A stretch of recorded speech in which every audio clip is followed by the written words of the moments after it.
Hi guys, welcome back to my channel. कैसे हैं आप सब लोग? आई विश आप सब अच्छे होंगे। तो आप देख सकते हैं मैंने अपने बालों पे हेयर कलर कराया है। तो ये पहले तो किस खुशी में है? खुशी में ये है कि एक हफ्ते बाद है मेरे देवर की शादी। एक हफ्ते बाद भी नहीं, एक्चुअली आज तो संडे सैटरडे की उनकी शादी है और परसों है उनकी सगाई। तो उसी की तैयारी आज पूरे दिन करी थी। सोचा था ये सब दिखाऊंगी मैं, पर मैं अकेली थी और 2-3 जने करने वाले थे तो वो शूट करना पॉसिबल नहीं था। तो मैंने ये वाला हेयर कलर कराया है। ये है कोई बैलियाज करके है, और जो इसका मैंने जो कलर कराया है वो है कॉपर गोल्ड। इस बार मैंने कॉपर गोल्ड कराया है। इसमें तो वैसे पूरा दिख रहा ना, इतना डार्क ये नहीं है। तो इस तरीके का कराया। मैं तो वैसे थोड़ा लाइट चाह रही थी, बट उन्हें लगा कि मेरी स्किन टोन पे ये अच्छा लगेगा, तो फेशियल वगैरह कराया। और एक चीज़ जो मैं कितने सालों से कराना चाह रही थी, मतलब हेयर कलर तो मैं करवा के ही रखती हूँ। और आवाज़ कम करो थोड़ी, हाय कर दो।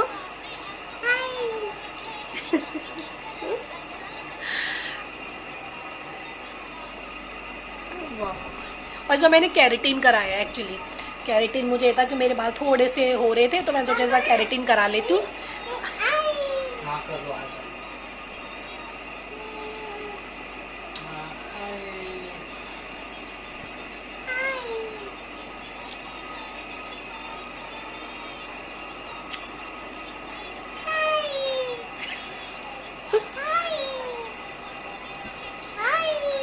कैसे हो?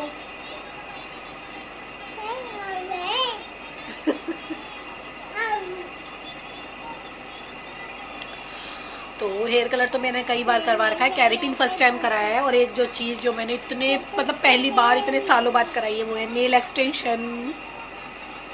बहुत ज़्यादा लेंथ मैंने नहीं करवाई है, मुझे इतनी करवानी थी कि डेली पर्पस में मतलब मैं आराम से काम कर पाऊँ। बेबी भी है साथ में, तो उसके साथ कोई, वरना इतने लंबे लंबे लोग करा लेते हैं, फिर उनसे इतनी जल्दी परेशान हो जाते हैं।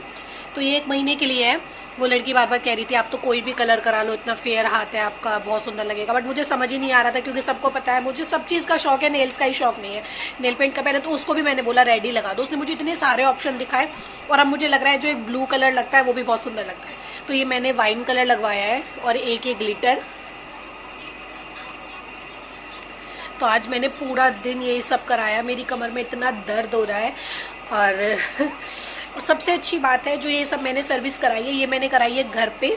मैं किसी का प्रमोशन नहीं कर रही हूँ। एक्चुअली मैंने घर पे बहुत सारी सर्विस कराई है, मैं बहुत कुछ कराती हूँ तो वो घर पे ही कराती हूँ। पार्लर जाने का मैं बिल्कुल भी शौक नहीं रखती, चाहे वो मैं यस मैम से कराऊँ, चाहे सैलून एट होम से कराऊँ, और एक वो अर्बन क्लैब से मैं बहुत सारी चीज़ें कराती हूँ। जो मैंने फर्स्ट टाइम इस बार कराया है वो कराया है पैम्पर एट होम से। सबसे अच्छा मुझे लगा कि घर में सारी सर्विसेज देते हैं। इससे पहले मैंने जितनी जगह बात करी थी वो हेयर कलर की सर्विस नहीं दे रहे थे, या फिर आप खुद कलर अरेंज करो, हम सिर्फ एप्लीकेशन कर देंगे, सब। और हेयर्स की सारी टेक्निक जितनी भी होती है ना, चाहे आपको रिबॉन्डिंग करानी है, चाहे बुटॉक्स कराना है, चाहे कैरेटिन करानी है, चाहे स्मूथनिंग करानी है, सब कुछ घर पे करते हैं। तो ये सब कुछ मैंने घर पे करवाया है। और आज सुबह से बैठे बैठे मुझे टाइम हो गया, तो मैंने जो इस बार करवाया है वो पैम्पर एट होम से कराया। मैं मेकअप भी इस बार उन्हीं से ही करवाने वाली हूँ, तो मैं उसकी वीडियो भी शेयर करूँगी। तो अगर आप लोगों को कराना हो तो आप कर सकते हो, क्योंकि मैंने देखा है बहुत एक्सपीरियंस लोग आते हैं करने के लिए, बहुत ज़्यादा। क्योंकि मैंने इससे पहले एक बार रिबॉन्डिंग कलर पार्लर में भी कराया हुआ है। ये रिजल्ट नहीं आता, सच में ये रिजल्ट नहीं आता जो रिजल्ट अब आया है। ऑसम रिजल्ट, मतलब मैं तो 10 स्टार दूंगी उनको, इतना अच्छा मुझे काम लगा। और परसों मैं एक बार मेकअप और देखती हूँ वो कैसा कराते हैं, क्योंकि परसों का मेकअप और शादी का मेकअप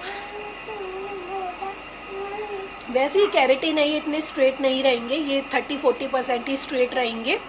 तो अभी तो ये इसलिए लग रहे हैं क्योंकि थोड़ा सा मतलब इनमें स्ट्रेटनिंग की गई है, जान डाली गई है अभी तो। अरे नहीं बाबू, लग जाएगा। तो 11-11:15 हो रहे हैं, मैं बस सोने की तैयारी में थी। कल स्कूल भी जाना है, घर में मेहमान तो आने लगे हैं। मम्मी सगाई में नहीं आ रही, मम्मी शादी में ही आएगी। तो अब सोते हैं, मिलते हैं कल आप लोगों से। दिखाती हूँ मैंने क्या ड्रेस ली है, हम तीनों के कपड़े दिखाऊंगी, परसों का पूरा फंक्शन दिखाऊंगी। तो इस बार इंजॉय करिए मेरी देवर की शादी को, जिस चीज़ का मैं सालों से इंतज़ार कर रही थी। आप लोग भी उस वीडियो को खूब इंजॉय कीजिएगा। Good night. तो यहाँ हम जो है बैंकेट हॉल में पहुँच गए थे। एक्चुअली इतनी गर्मी थी ना उस दिन, इतनी गर्मी थी। और मैंने उस दिन जो मेकअप है वो पार्लर से, मतलब पार्लर क्या, मैंने एक तरह से बोलो आर्टिस्ट बुलवाया था, पर वो मेकअप मेरा 5 मिनट नहीं चला, पूरा मुंह मेरा ऐसा हो गया था बाहर निकलते जैसे मैं नहा कर आ गई हूँ धुल कर। कैसे कैसे वो मैंने एडजस्ट करा, इसलिए मैंने कान पकड़ लिए। मैं कभी बाहर से मेकअप नहीं कराती हूँ, जब भी कभी ट्राई करती हूँ हमेशा वो फेल ही होता है। फिर मैंने शादी पर मैं खुद से ही तैयार हुई थी, तो यहाँ पे जो चौकी लगाते हैं जैसे लड़का जब सगाई चढ़ने वाली होती है, तो इसलिए वो दोनों बहनें जो हैं वो करती हैं, तो वो इस काम को कर रही थी। और हम भी करेंगे जब कभी श्लोक की शादी होगी, तो ये मौका हमें भी मिलेगा। सगाई चढ़ने के लिए जो लड़की वाले थे वो भी आ चुके थे। बहुत ज़्यादा मेहमान इस बार नहीं आए थे एक्चुअली, क्योंकि एक तो गर्मियों की शादी थी, फिर वर्किंग डे पे था जो सगाई थी। ये जीजू बैठे हैं, जीजू, पीहू, दीपा, कोको, ये सब आए थे। मम्मी नहीं आई थी सगाई पर, वो शादी में आई थी। तो यहाँ लोग हम थोड़ा सा बैठ कर साइड में कूलर की हवा ले रहे थे, क्योंकि बहुत गर्मी लग रही थी। इस वक्त मेरा कुछ ऐसा काम नहीं था, तो मैं इधर थी नहीं। और ये वीडियो भी मैंने नहीं शूट करी एक्चुअली, जितना भी शूट है ना ये, उसमें से 80% शूट तो दीपा ने करा था जो मैंने उससे लिया है। मैं खुद इतना कुछ शूट कर ही नहीं पाई थी, क्योंकि इतना ज़्यादा मतलब काम बढ़ जाता है ना, कि जब आप बड़े हो, हर कोई आ रहा है, तो इस सब चीज़ों में देखिए सबकी गर्मी के मारे क्या हालत हो रही है। और मेरा फेस देखिए, ये जो है ये बच्चा कुचा मैंने सही करा था, पूरा धुल गया था। मेरी बेटी बहुत खूबसूरत लग रही थी, पीयू और उसकी ड्रेस काफ़ी मैच हो रही थी। तो मैं सोच रही हूँ किसी दिन फंक्शन पे मतलब इन दोनों को ये वाली ड्रेस करवा के ना फिर इनकी फ़ोटोज़ करूँगी, क्योंकि ये दोनों काफ़ी सेम लग रहे थे। और उनके कपड़े तो पूरे ऐसे भीगे हुए थे ना, मतलब पसीने में, कि बस मैं क्या बताऊँ। उन्हें देख के ऐसा सच में लग रहा था कि मतलब चलने फिरने का इतना काम हो रहा था उनका, और रात भर तक उनका यही काम रहा था। तो इस वक्त सगाई चढ़ रही थी, लोग आपस में बात कर रहे थे। लड़का आने वाला था, और हाँ हाँ इस वक्त आ भी गए हैं भैया, आप देखिए पीछे भैया आ गए थे। इस शादी के बाद हमारे घर में एक शादी और है जो लास्ट बचेगी, सबसे छोटे देवर की मेरे। वो देखते हैं कब होगी, जो ये खड़े हैं येलो से कुर्ते में। तो फाइनली इनका नंबर भी आने ही वाला है। और भैया भी काफ़ी अच्छे लग रहे थे एक्चुअली इस कलर में, वरना ये है कि ये कलर हमें लग रहा था कि उन पर कैसा लगेगा, बट फिर भी वो अच्छे लग रहे थे मतलब इस कलर। तो यहाँ पर और उन्होंने बोल रहे थे कि थोड़ा धीरे धीरे चल, जब दोनों जीजा साथ में उनके साथ वो भागे हुए जा रहे थे, तो इसलिए उन्होंने समझा रहे थे। और वहाँ सारी फैमिली आई हुई थी, मम्मी की तरफ से भी, पापा की तरफ से भी आए हुए थे कुछ लोग, और अरुण की दोनों बहनों के मतलब इन लॉज भी थे। और ये सगाई चढ़ रही है, और उनके बाद मैंने ये अभी देखा, और इस तरीके का, और आप मतलब मैं अपने बालों में अब देख रही हूँ कि इस तरीके की एक छोटी सी चुटिया बनी हुई थी। ज़्यादा मैंने हेयर स्टाइल इसलिए नहीं कराया था क्योंकि एक दिन पहले ही मैंने केराटिन कराया था, और मैं नहीं चाहती थी मेरे बालों पर मतलब किसी तरह का कोई नुकसान हो, तो इसलिए बहुत ज़्यादा हेयर स्टाइल मैंने नहीं करा। सगाई चढ़ना भी मतलब आप लोगों को पता होगा कि सगाई चढ़ने का मतलब क्या है, मतलब लड़के का तिलक होता है एक्चुअली, और लड़की का सारा सामान आता है उस वक्त पे, और जो हमें लड़की को भेजना होता है हम वो भेज देते हैं। इस वक्त पे हमने नेहा का लहंगा वगैरह और टोटल जो सामान हमें उसको भेजना था वो सामान हमने सारा वहाँ पे पूरा कर दिया था। तिलक के बाद और जो बाकी फॉर्मेलिटीज़ हुई थी वो भी थी। मेरा भी सारा स्टाफ आया हुआ था एक्चुअली, जिन जिनको मैंने बुलाया था वो सब आए हुए थे, तो मुझे भी अच्छा लग रहा था कि मेरी तरफ से भी हैं और उनकी तरफ से भी हैं। और बाकी मतलब जो है बस एक जो कमी खल रही थी कि मम्मी नहीं थी, बट सही है कि इतनी गर्मी थी मम्मी की और भाग दौड़ हो जाती सुबह से शाम तक। इस बार मैंने जो है गोल्ड ज्वेलरी वेयर की थी, मैंने आर्टिफिशियल नहीं पहना था सगाई पे, क्योंकि शादी में था कि बारात में जाएंगे थोड़ी सी दिक्कत है, पर ये तो घर का फंक्शन था, तो इसमें मैंने गोल्ड की ज्वेलरी वेयर की इस बार।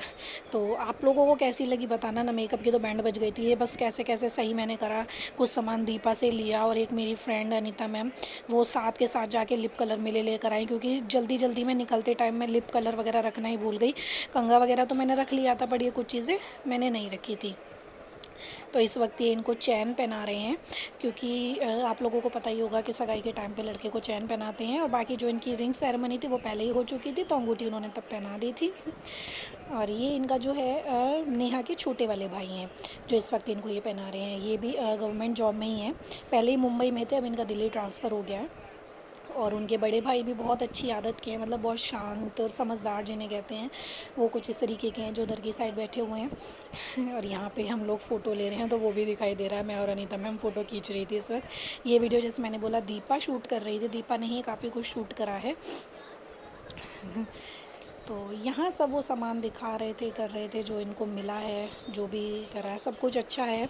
जो भी इनके जो नेहा की तरफ से आया है वो सब इनको काफ़ी जो है अच्छा दिया गया है।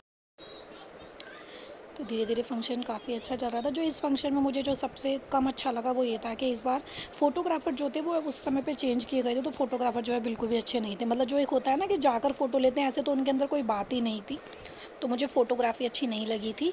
फ़ोटोग्राफ़ी एक्चुअली हर बार जो है अरुण के फ्रेंड है भैया, वो हमेशा करते हैं, बट उनकी तबीयत ख़राब थी, तो ये पहली शादी हमारी है जिनमें फ़ोटोग्राफ़ी किसी और ने करी है। मतलब शादी और एंगेजमेंट की तो बहुत अच्छी थी। इस फंक्शन में कोई 2 अलग लोग आए थे तो उनकी बिल्कुल भी अच्छी मुझे फ़ोटोग्राफ़ी नहीं लगी। मतलब जाकर एक फ़ोटो उन्होंने नहीं लिया।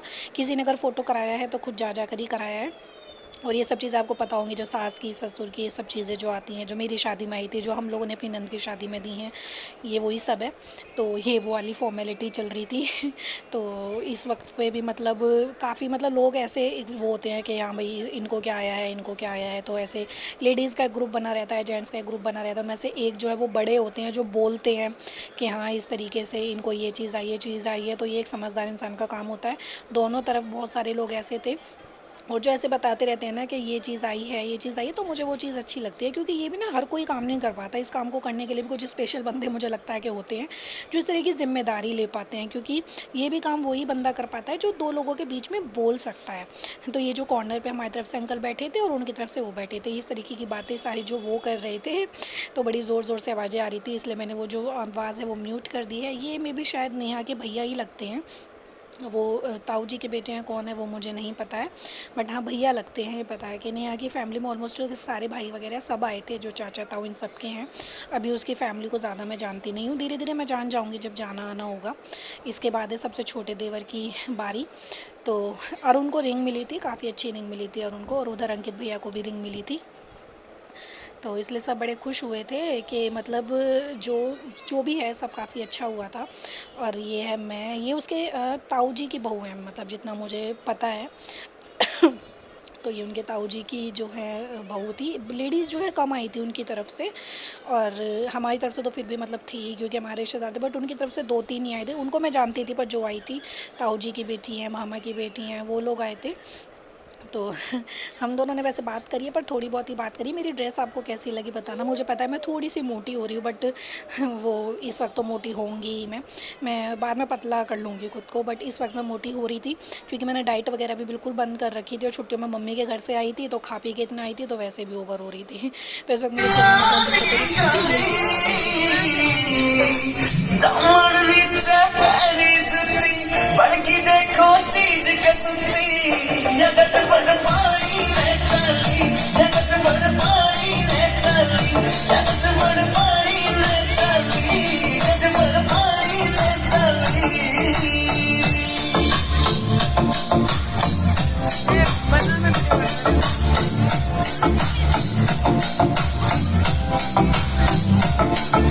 नो लखे न फैल करे तेरे माथे आला टिक्का आख्या के काजल के आगे सारा सौदा फिका। नो लखे न फैल करे तेरे माथे आला टिक्का। तो यहाँ डांस की शुरुआत ही हम जीजा साली ने करी थी। ये लोग निकल रहे थे अलीगढ़ के लिए, तो मैं जीजू को ले आई थी कि चलो थोड़ा सा डांस कर लेते हैं, उसके बाद आप चले जाना। तो लास्ट में इसलिए जाते जाते हम लोगों ने ठुमके लगाए थे। पीयू को भी मैंने बहुत बोला था पर वो आई नहीं थी, दीपा भी नहीं आई थी।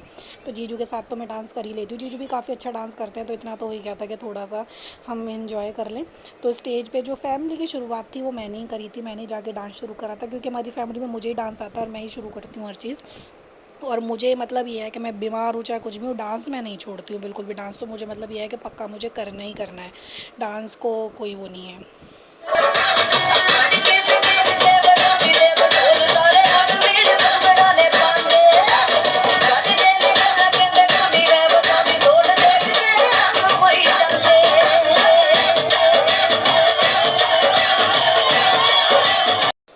ये मेरे छोटे नंदोई है, इनको भी बहुत अच्छा डांस आता है, तो मैं इनके साथ तो डांस ज़रूर करती हूँ। नचाया मैंने बड़े नंदोई को भी था, बट उन्हें शायद डांस कम आता है तो वो नहीं करना चाह रहे थे। पर अजय के साथ तो मैंने थोड़ा सा डांस किया था क्योंकि मैंने देखा जिन लड़कों को डांस आता है ना वो तो बहुत ही बढ़िया करते हैं। जिनको नहीं आता तो मैं कह नहीं सकती, ना जिनको आता है तो उनको तो बहुत ही बेस्ट आता है।